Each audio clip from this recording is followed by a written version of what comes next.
In the world of Berserk, thoughts affect the physical realm. Now this kind of sounds like a strange notion, but it is through thoughts that things like elves, trolls, and dragons can exist. In fact, according to Shirka, there is a trinity, in which the physical world is overlapped by two other worlds, one being the astral world and the other being the world of idea. Now we are quite familiar with creatures of the astral realm, as we've seen our fair share of apostles and elves. But what exactly is the world of idea, and how is it functioning within the Berserk universe? Let's start with an example. When someone dies within the Berserk universe, their last thought or feeling is incredibly important, as it determines their disposition in the afterlife. So remember when the people that were tortured by Moskus's wheels? They died with hatred, malice, and regret in their heart, which is why their spirits roamed in the interstice as evil wraiths before they vanished completely into the void. This also happened during the Black Swordsman arc too, when the Dark Wraiths screamed out for the Count's head.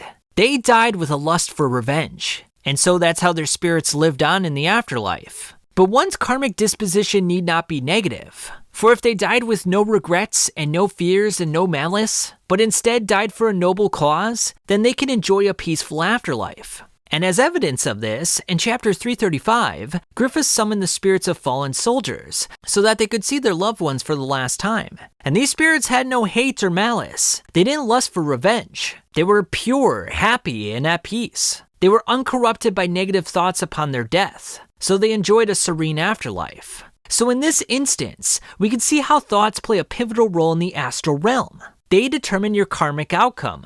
So thoughts therefore determine one's karma, and they subsequently determine whether or not you go to heaven or hell. Now the ultimate quote-unquote idea in the Berserk universe is the idea of evil, and he harnesses the swells of negative emotions that reach deep into the afterlife. And through this, he's able to weave people's destinies and control the future. Now the idea of evil influenced the lower levels of human consciousness to pave the way for Griffith's birth as Femto. So you see, the idea of evil is born from thoughts, feelings, and emotions. And in turn, he manipulates people's lower levels of thoughts. And he does this all for one desired outcome. He is definitely part of the world of idea. And Griffith, his representative if you will, is also a part of the realm of idea. Now that's a pretty powerful statement. We have three different realms in the Berserk universe. We have the physical, we have the astral, and we have the idea. So the apostles are definitely part of the astral. What I am saying is that God and the God Hand are part of the world of idea, which explains why they cannot manifest within the physical realm unless certain circumstances are met, unless some kind of specific condition is set in place. One such example would be if a Baalid is activated. But why is a Baalid activated? A Baalid is activated when someone has a strong desire for revenge. They have a strong desire to achieve something that they could never achieve on their own. Rosine wanted to achieve a peaceful place. She wanted to discover elves and have a peaceful land for herself. The Count wanted to take revenge on his cheating wife. And Griffith wanted that kingdom that was off in the distance that he couldn't reach. They all took the easy way out. It was something that they could not achieve on their own. It was a fleeting idea. And because they grasped onto it so tightly, they were willing to sacrifice everything for it. And so that is what the Baalid is doing. It is opening up the realm to the world of idea. Just for a moment though. And through the idea, you're able to sacrifice physical flesh, i.e. the branded ones, to create your idealized version. The version of yourself that will be capable of achieving your dream.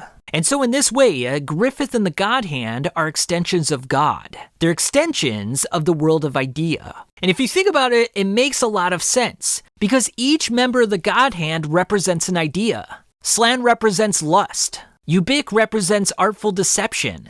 Conrad represents cardinal fears, like sickness, rats, and skeletons. Void represents logic and reasoning. And Griffith is the savior, he's the leader, he's the chosen one. Each one is sort of an archetype, if you will. They represent some idea within the human psyche. And so in this way, they're able to influence human thoughts and emotions, but they themselves are not human. So in this way, they can't directly affect the physical realm. However, they can affect it indirectly. And we saw this numerous times where Griffith would enter into people's dreams and give them premonitions, like he did with the Pontiff, or even startle them into death, like he did with the King of Midland. Now, one example you may be questioning, he was able to go in Zod's dream and cut his horn. Now, Zod's a little bit different because he's not purely of the physical realm. He exists both in the physical and the astral realm. And if you notice, he didn't cause any sort of wound to Zod's physical form. It was only to his astral form, which was that of the Nosferatu Zod beast. He wasn't able to touch his physical body, just his astral body. So when they're in the astral realm, they have literally infinite power. They can contort things to their will.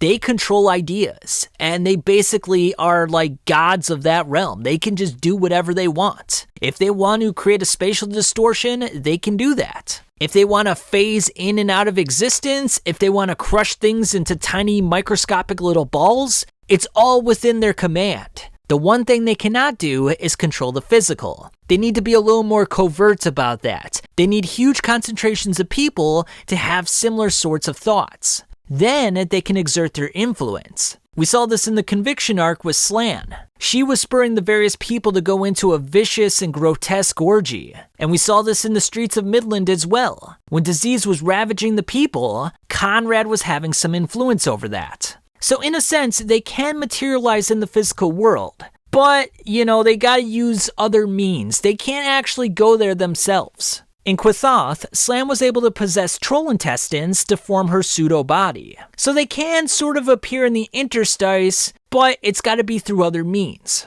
Now, one thing I want you to keep in mind is that the God Hand is akin to the 4 guardian spirits. The 4 guardian spirits that Shirka used in Enoch Village. They exist as ideas, and therefore can only be perceived by the mind. This explains why Guts was unable to touch Griffith on Elfhelm, and why Ganishka was completely helpless against Griffith's mere presence. You cannot harm an idea. Now, if you're thinking that this is a little bit out there, Skull Knight confirms everything that I've been talking about in chapter 142, and I quote, "They, meaning the God Hand, exist everywhere in this world.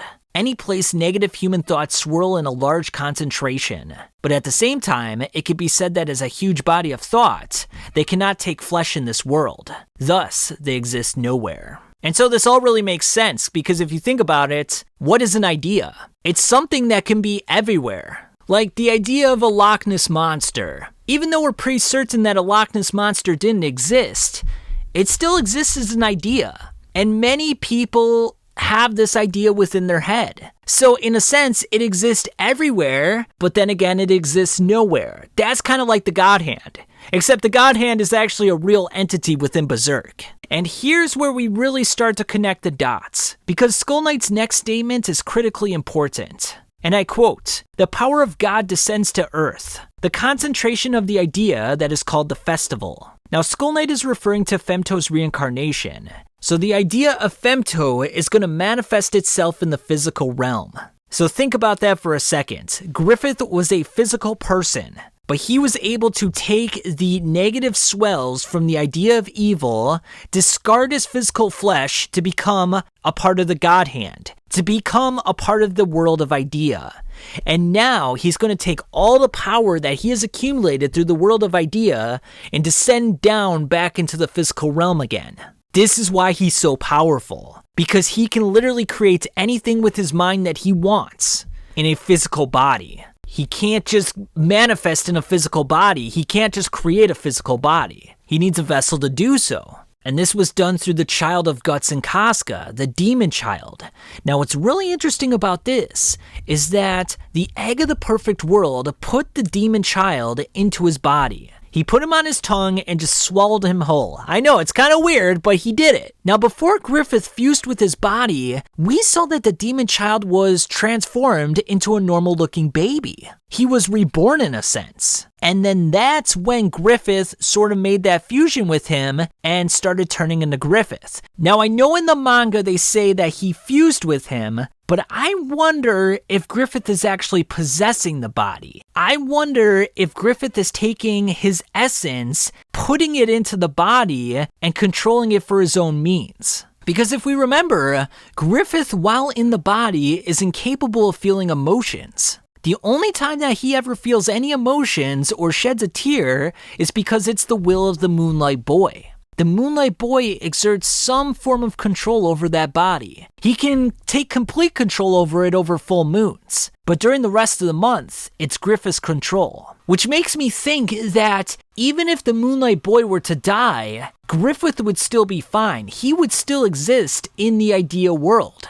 He is merely using the boy's body as a substrate to control to his will. But at the same time, you could almost look at it in this way. Griffith is trapped in the Moonlight Boy's body, and if the Moonlight Boy were to get powerful enough, perhaps he could take control of the body permanently and keep the idea of Griffith submerged in the darkness. Now, if you think about it, it's a very similar situation that played out with Casca. Remember, after the eclipse, she went into a mental crisis. Her personality split into two different halves. There was Elaine, and then there was Casca. Elaine was the childlike, happy-go-lucky character that was willing to forget everything and just wanted to be happy and to not think about the past or the ills of the world. Whereas Casca was the passive observer. She was down in the dregs of her own mind, just watching events play out. This is probably a very similar situation that is playing out with the Moonlight Boy and Griffith. When Griffith is in control, the Moonlight Boy is watching. And when the Moonlight Boy is in control, Griffith is watching. And in a very similar manner, this is what Guts is going through with his own Beast of Darkness. Now, they don't really change places, but the Beast of Darkness is always watching. He's a curious observer, and he is taking control over Guts' actions. Not complete control, but more and more control. And if Guts were to sacrifice everything that he wants... So in this respect, we have to consider the idea that Guts' Beast of Darkness also resides in the world of idea. Think about it. Humans had the idea of elves and trolls. And when that idea spread to enough people and became a belief, then those elves and trolls started to exist within the astral realm. And to people who had no doubts, who had full convictions that they did exist, they saw those elves and trolls as if they really did exist and they could touch them. Guts has a very strong will and he has a lot of anger. And he wants to do anything to achieve his dream, which has caused this Beast of Darkness to sprout up within himself. It has sprouted out of the world of idea, and it has become stronger and stronger. And the more that he believes that he needs it, and that it's necessary towards his goals, the more and more closer it gets to the physical realm, to the point where it could overtake him completely. So it's kind of unique in a sense, because both Guts and Griffith are sort of facing the same problem. It's just in reverse. Griffith is possessing the Moonlight Boy and wants to take complete control. He also has to prevent the Moonlight Boy from becoming stronger so that he doesn't take control. And Guts is being possessed by the Beast of Darkness. And if he's not careful, the Beast of Darkness will take control of him. And the reason that I liken the Beast of Darkness to something that resides within the world of idea is that it manifested itself in the physical realm in a very similar manner to how the God Hand manifested in the Conviction arc. Remember at the Tower of Albion when the God Hand was manifesting itself in those dark amorphous spirits? Well, that's exactly what the Beast of Darkness did right after the events at the Misty Valley. So they both took a physical form with some sort of dark amorphous material in the physical realm.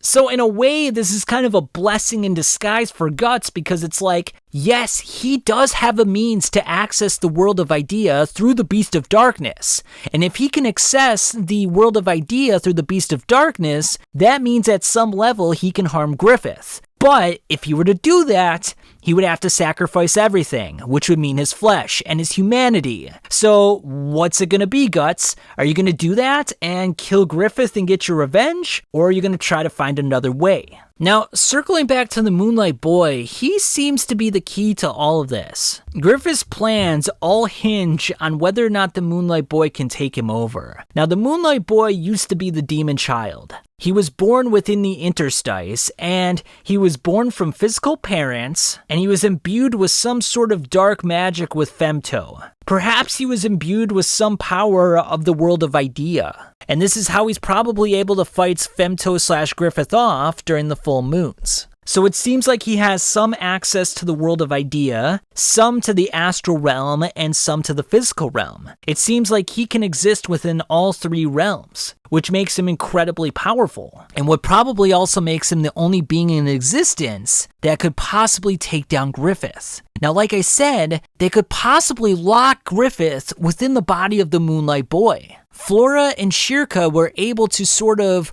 ward off evil spirits. They were sort of able to contain the brand with some sort of magic written upon Guts' skin. I'm wondering if they would be able to do something to the Moonlight Boy that would be able to contain that power that is within him, to contain the power of Griffith. What's also very interesting to keep in mind as well is that the first time that the Moonlight Boy made contact with Casca and Guts, Shirka noticed a mysterious OD coming off of the boy. She probably sensed Griffith's OD that was still emanating from the boy. However, the second time that they met at the Sea God's Cave, she didn't notice that OD whatsoever. It was more faint. And then when he eventually got to Elfhelm, Donnan sensed nothing whatsoever. She sensed no malice coming from the child, and even the elves and the magical creatures were taking a liking to him. So this suggests that the Moonlight Boy is getting more and more powerful, and Griffith is having a harder and harder time of resisting him. And then when you consider the ending for chapter 364, when Griffith says, "On the nights of the full moon,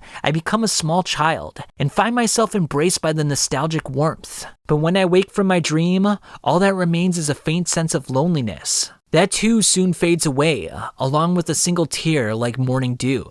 Now, a lot of us thought that this was Griffith speaking to Guts, but I actually think it's the Moonlight Boy using Griffith to speak through him. So with his last little control over the body before they switch places again, the Moonlight Boy spoke through Griffith. He wanted to give an imparting thought to his parents. So you can't really think of this as Griffith talking to Guts. This is the Moonlight Boy talking through Griffith to his parents. And we know this because Griffith cannot shed tears. He shed his last tear at the eclipse. This was already confirmed. So the fact that there's a tear streaming down his face right now and that he's talking like this means that it's the Moonlight Boy, which means that he's becoming more powerful. And this is a good thing, because if they can somehow enhance and accentuate that power, he can take over Griffith for good. And then they can completely eradicate him by trapping him within the consciousness of the Moonlight Boy. And that would be a fantastic end to the story, but